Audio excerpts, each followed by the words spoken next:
I do think of myself as a mentor. I hope I can instill in the next generation what experience I have and how they can pass that on to the next generation.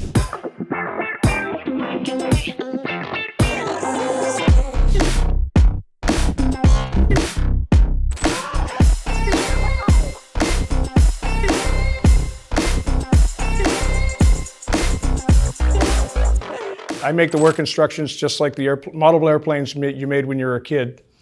I do that for real planes. That's one part of the job. The other part is when that plan doesn't go as planned, it's all kinds of problem investigation to see how we can get the things going right back on track. Because I've been here longer, that's more of what I do, more problem solving than upfront planning.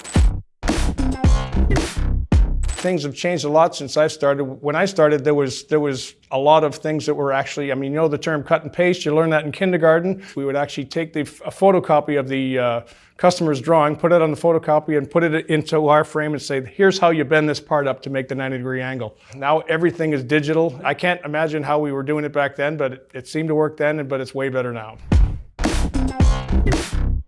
Biggest lesson I've learned is probably, you have to do things as a team. There's no one individual that has all the answers. You have to draw on all those resources to be able to come up with a solution that's going to work for the whole group and not just what's best for you in your individual position.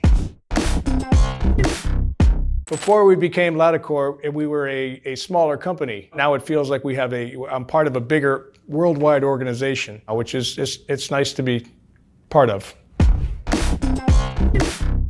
People here at Latecoere are concerned about the community around us. Every year for Christmas, we'll have a food drive. So they'll ask everybody if they're coming to the Christmas party, to bring a present, an unwrapped present, and that goes to the less fortunate people in the community. I'll hug people at work a lot. Sometimes it's just, oh man, I'm having a bad day. Do you need a hug? Here you go. All right.